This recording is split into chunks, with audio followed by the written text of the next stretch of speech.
Hello and welcome back to Stop and Go F1 for this, our Saturday morning news video. I hope you're all doing very well. Got not too much to get into this morning, but some pretty interesting stuff nonetheless. We're going to have a look at some Red Bull behind the scenes stuff in regard to their technical team, their technical director. We're going to have a look at the Ferrari test revolving around the proposed rain guards.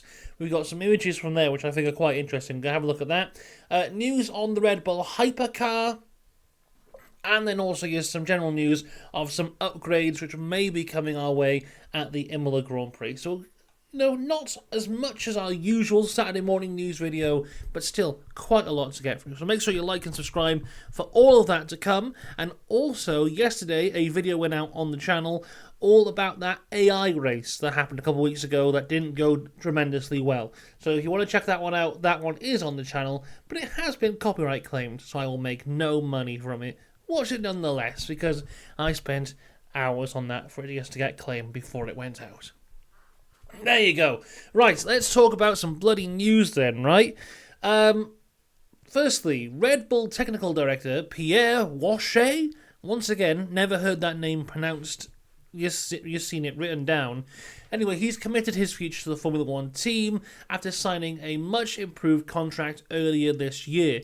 Racing News 365 reports that he signed a long-term contract in mid-2023 and is understood to put pen to paper again in February to sign an updated contract which will see him stay at Red Bull through till 2028.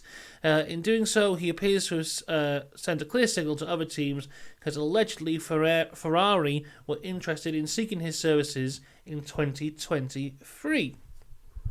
So I think we can all connect the dots here pretty clearly. We know that Adrian Newey is gone. Red Bull are securing their second best guy for the future. It's pretty straightforward here. Depending on who you believe, much of this Red Bull car actually came from Mr. Pierre Wache rather than Adrian Newey. Now, I don't think that is entirely true, personally.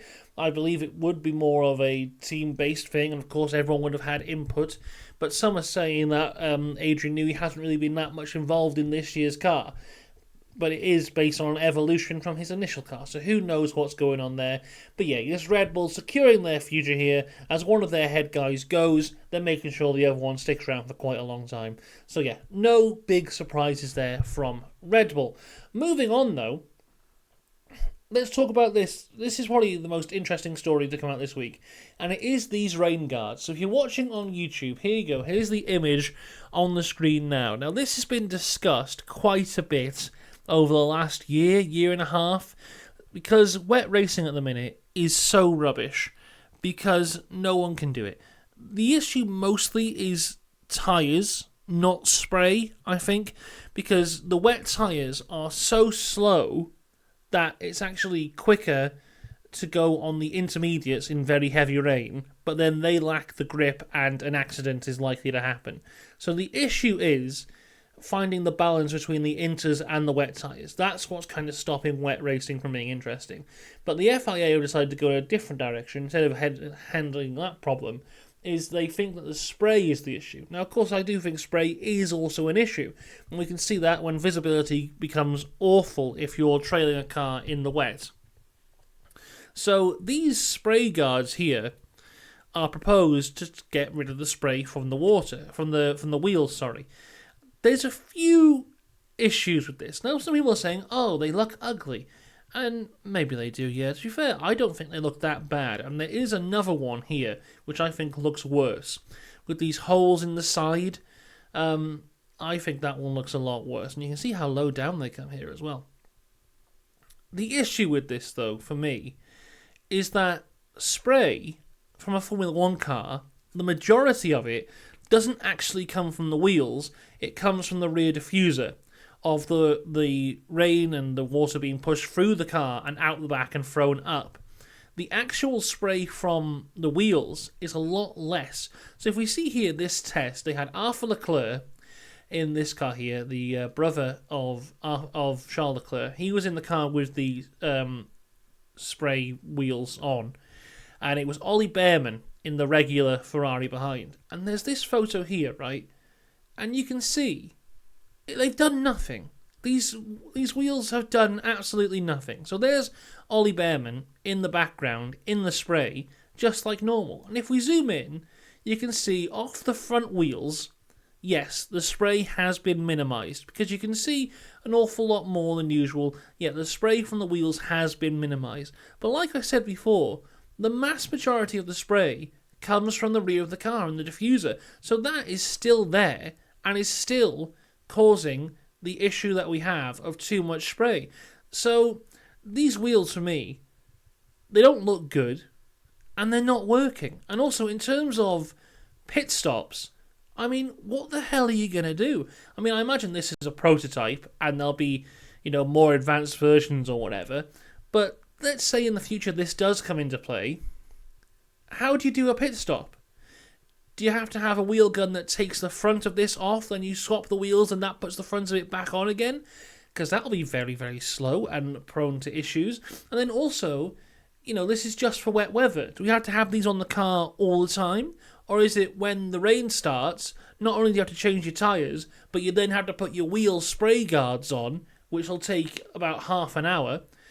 Like, what's the process here for an item that doesn't work? It's a bit maddening, really. It's good to see that they're trying to help and fix wet racing, because everyone wants to race in the rain, because there's that added bit of jeopardy. It makes it exciting. But F1 in its state at the minute can't race in the rain, and the issue isn't necessarily spray. That's a minor issue in comparison to the issue that the full wet tyres just don't work. They are too slow and no team will ever use them, because the amount of time you lose on a wet tyre compared to an inter, no matter how wet it is not worth it. They need to find the balance so that once the rain gets past a certain threshold, the wet tyre is equal to or quicker than the inter and is a hell of a lot more safe. That's what's messed up here.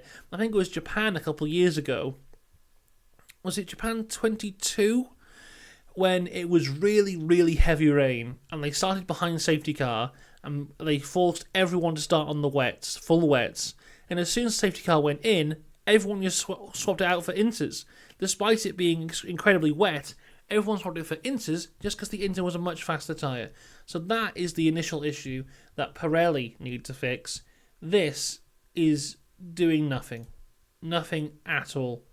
It doesn't look nice. It doesn't do its job. And it's just going to become a handful. Let me know what you think in the comments about these spray guards. But there you go, that's what I think there. Moving on to the Red Bull Hypercar, which is a topic that I'm very much interested in, because this apparently is the main thing that Adrian Newey has been working on the last few years. Now, of course, he was very much involved with the Aston Martin Hypercar from when Red Bull and Aston had that working relationship together when Aston was sponsoring the Red Bull engines or whatever it was. But yeah, Red Bull have got their own hypercar now. It's called the RB17, and it will be officially launched at Goodwood Festival of Speed, on the 12th of July. Christian Horner has put out a statement saying, "We are excited to debut the RB17 to the public for the first time and couldn't think of a better world stage than Goodwood Festival of Speed. The RB17 exudes rarity and engineering excellence. We've channeled everything we know about racing into making the ultimate performance car and can't wait for you to all see results." So, yeah, that should be pretty interesting. I think the end goal here is for Red Bull to compete at Le Mans, or maybe even fully compete in WEC. I think personally that's where they want to go with this hypercar, so we'll have to see how that works around there. But seeing this for the first time I think should be interesting. I imagine it won't look too different from the likes of the Aston or the Ferrari WEC car that I can't remember the name of. They seem to follow a certain hypercar formula. But again, it'll be interesting to see this one. And I think there's going to be a whole celebration of 20 years of Red Bull racing at Goodwood this year. So a lot of interesting things to come. I've never been to Goodwood Festival of Speed. Maybe I'll have to go one day. Maybe this year. We'll wait and see. And finally, back to just talking generally about F1.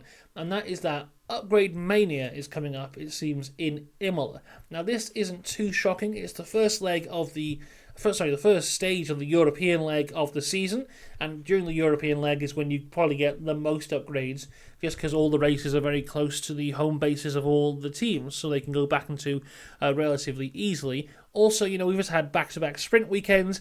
You don't necessarily want to bring an upgrade to a sprint weekend. This is our first normal race weekend in a while, so you'll have all 3 test sessions to make sure it's all right. So I think a lot of teams will be bringing a lot of stuff this weekend. 3 of them are McLaren, Ferrari and Red Bull. Now, McLaren, we already saw, brought mass upgrades to Miami, but in Imola, both cars will have the upgrades. Piastri only had half the upgrades in Miami, but he will have the fully upgraded car in Miami, so that is one to watch there.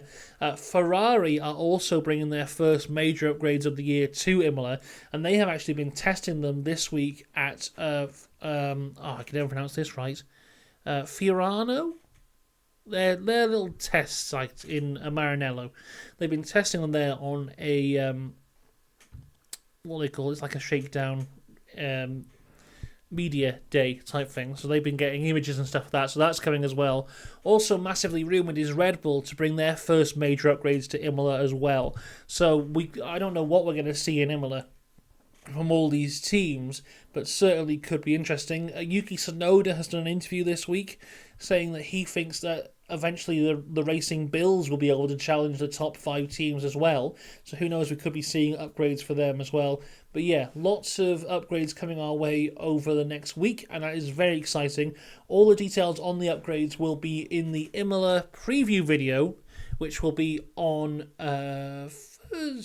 Friday. Friday here on the channel, we'll be talking all things Imola preview. Then, of course, we'll have qualifying reactions, race reactions, driver ratings as well, all that coming our way next weekend. And it is a double header. We've got Imola following, and then following straight away next week is Monaco as well. So a lot of stuff coming up here for the channel. So make sure you subscribe for all of that. A pretty quick news video for us here this weekend. So, not much to talk about, but I think especially those rain guards, I think are well worth a discussion. So let me know what you think of those in the comments. Until next week, though, for the Imola Grand Prix, I'll see you then. Have a good one. Goodbye.